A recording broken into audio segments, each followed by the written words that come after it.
ओम शांति।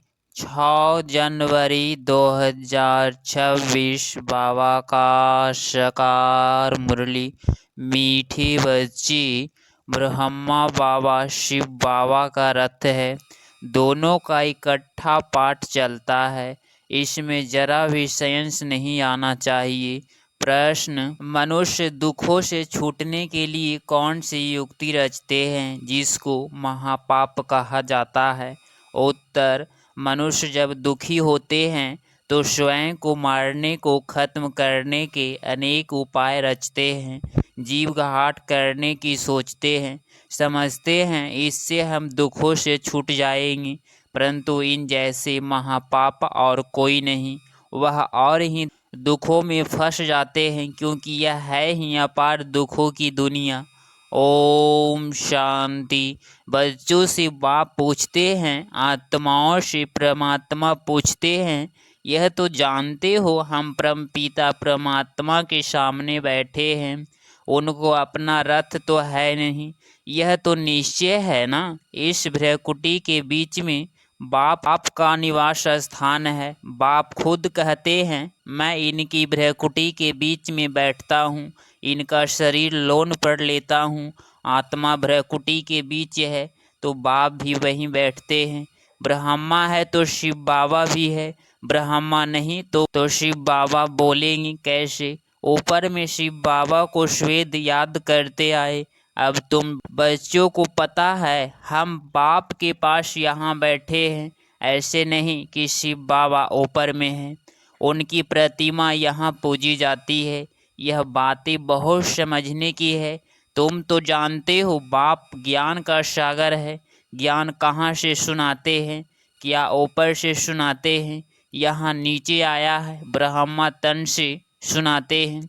कई कहते हैं हम ब्रह्मा को नहीं मानते, परंतु शिव बाबा खुद कहते हैं ब्रह्मा तन द्वारा कि मुझे याद करो। यह समझ की बातें है ना, लेकिन माया बड़ी जबरदस्त है, एकदम मुंह फिराकर पिछाड़ी कर देती है। अब तुम्हारा कांध शिव बाबा ने सामने किया है, सम्मुख बैठे हो, ऐसे समझते हैं ब्रह्मा तो कुछ नहीं, उनकी क्या गति होगी, दुर्गति को पा लेते हैं। कुछ भी ज्ञान नहीं, मनुष्य पुकारते भी है हो गॉड फादर, फिर वह गॉड फादर सुनता है क्या?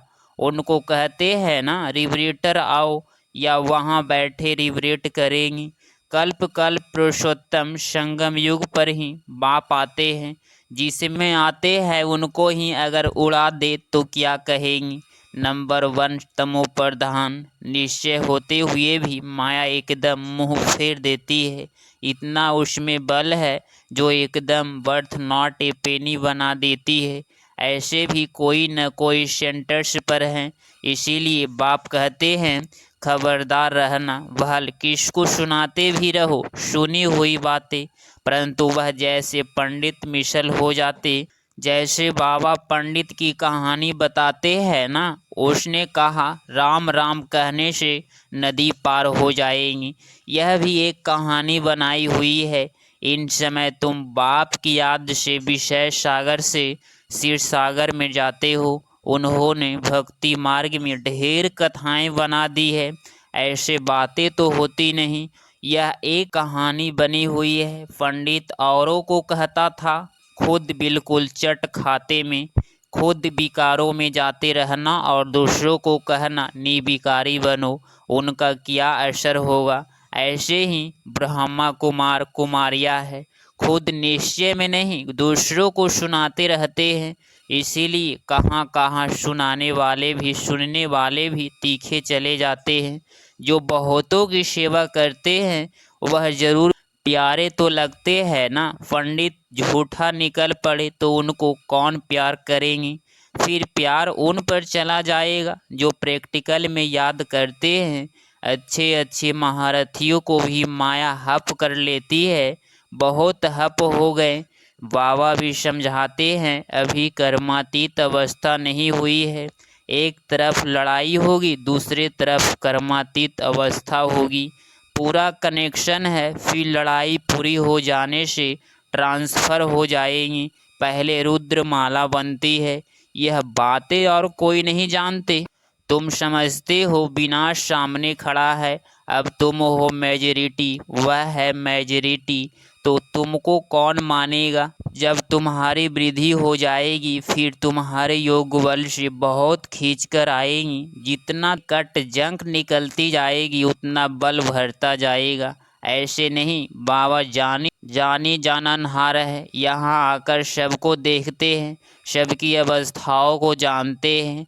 बाप बच्चों की अवस्था को नहीं जानेंगे क्या। सब कुछ मालूम पड़ता है, इसमें अंतर्यामी की कोई बात नहीं। अभी तो कर्मातीत अवस्था हुई नहीं है। आसुरी बातचीत चलन आदि सब प्रसिद्ध हो जाते हैं। तुम्हें तो दैवी चलन बनानी है। देवताओं सर्वगुण संपन्न है ना, अब तुमको ऐसे बनना है। कहाँ वह आसुर, कहाँ देवताएं, परंतु माया किसको भी छोड़ती नहीं है। थोई मोई बना देती है, एकदम मार डालती है। 5 सीढ़ी है ना, देह अभिमानी आने से ही ऊपर से एकदम नीचे गिरते हैं। गिरा और मरा। आजकल अपने को मरने के लिए कैसे कैसे उपाय रचते हैं। एक ऐश मंजिल से कूदते हैं तो एकदम खत्म हो जाए। ऐसे ना हो फिर हॉस्पिटल में पड़े रहे, दुख भोगते रहे। 5 मंजिल से गिरे और ना मरे तो कितना दुख भोगते रहेंगे। कोई अपने को आग लगाते हैं, अगर कोई उनको बचा लेते हैं तो उनको कितना दुख सहन करना पड़ता है। जल जाए तो आत्मा तो भाग जाएगी ना, इसीलिए जीवघाट करते हैं, शरीर को खत्म कर देते हैं। समझते हैं शरीर छोड़ने से दुखों से छूट जाएंगे, परंतु यह भी महापाप्य है और भी अधिक दुख भोगने पड़ते हैं, क्योंकि यह है ही अपार दुखों की दुनिया, वहाँ है अपार सुख। तुम बच्चे समझते हो, अभी हम रिटर्न होते हैं, दुख धाम से सुख धाम में जाते हैं। अब बाप जो सुख धाम का मालिक बनाते हैं उनको याद करना है। इन द्वारा बाप समझाते हैं, चित्र भी है ना, ब्रह्मा द्वारा स्वर्ग की स्थापना। तुम कहते हो बाबा हम अनेक बार आपसे स्वर्ग का वर्षा लेने आए हैं। बाप भी संगम पर ही आते हैं। जबकि दुनिया को बदलना है तो बाप कहते हैं मैं आया हूँ तुम बच्चों को दुख से छुड़ाकर सुख की पावन दुनिया में ले जाने। बुलाते भी है, हे पतित पावन। यह थोड़े ही समझते हैं कि हम महाकाल को बुलाते हैं कि हमको इस छी दुनिया से घर ले चलो। जरूर बाबा आएगा, हम मरेंगे तब तो फिश होगी ना। शांति शांति करते रहते हैं। शांति तो है परमधाम में, परंतु इस दुनिया में शांति कैसे हो जब तक इतने ढेर मनुष्य हैं। सतयुग में जो शांति थी, अभी अभी कलयुग में अनेक धर्म है। वह जब खत्म हो तब एक धर्म की स्थापना हो जाए, तब तो सुख शांति हो ना। हाहाकार के बाद फिर जय जयकार होगी। आगे चल देखना, मौत का बाजार कितना गर्म होता है। विनाश जरूर होना है, एक धर्म की स्थापना आप आकर कराते हैं, राजयोग भी सिखाते हैं, बाकी सब अनेक धर्म खलास हो जाएगी। गीता में कुछ दिखाया नहीं है। 5 पांडव और कुत्ता हिमालय पर गल गए, फिर रिजल्ट क्या होगा। प्रलय दिखा दी है, जलमयी भर होती है, परंतु सारी दुनिया जलमयी हो नहीं सकती। भारत तो अविनाशी पवित्र खंड है, उसमें भी आबू सबसे पवित्र तीर्थ स्थान है, जहाँ बाप आकर तुम बच्चों के द्वारा सर्व की सतगति करते हैं। दिलवाड़ा मंदिर में कितना अच्छा यादगार है, कितना अर्थ सहित है, परंतु जिन्होंने बनाया है वह नहीं जानते हैं। फिर भी अच्छे समझू तो थे ना, द्वापर में जरूर अच्छे समझदार होंगे। कलयुग में होते हैं तमो प्रधान, द्वापर में फिर भी तमो बुद्धि होगी।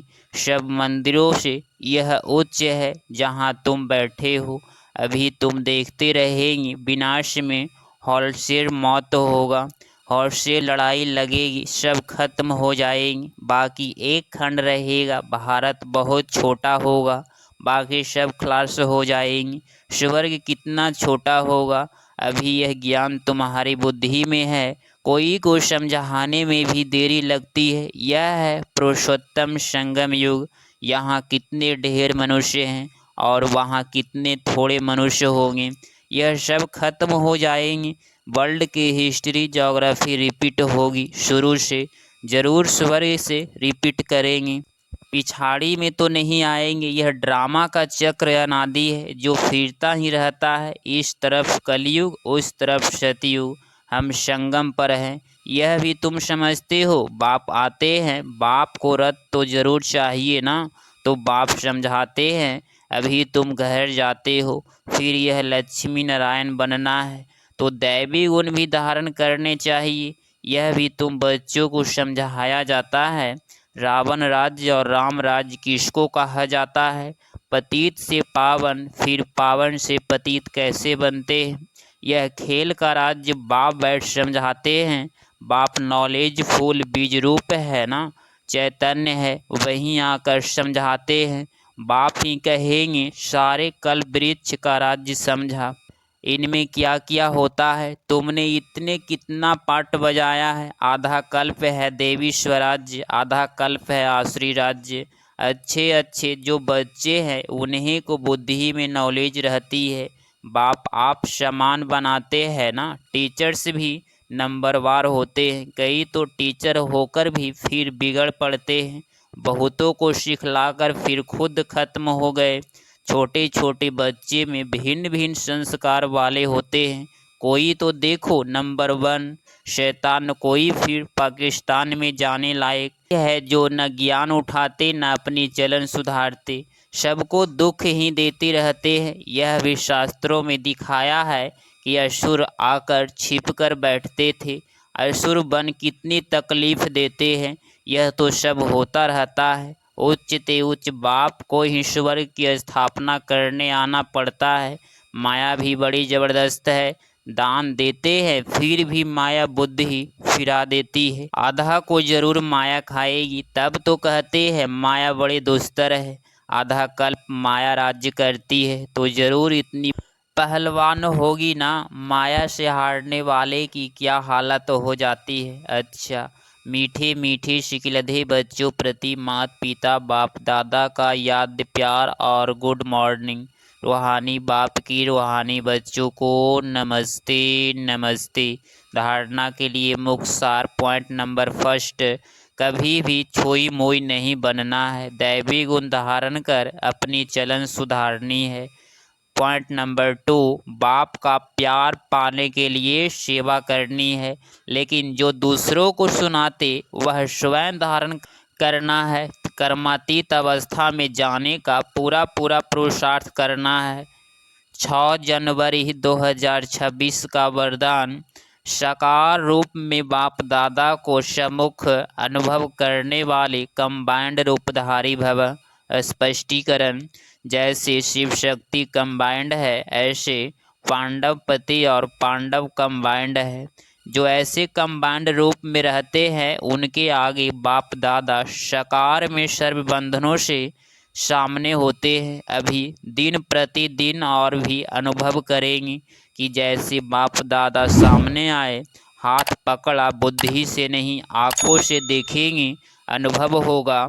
लेकिन सिर्फ एक बाप दूसरा न कोई, पाठ पक्का हो फिर तो जैसे परछाई घूमती है ऐसे बाप दादा आँखों से हट नहीं सकते, सदा सम्मुख की अनुभूति होगी। स्लोगन, माया जीत प्रकृति जीत बनने वाली श्रेष्ठ आत्मा ही शिव कल्याणी, वह विश्व कल्याणी है।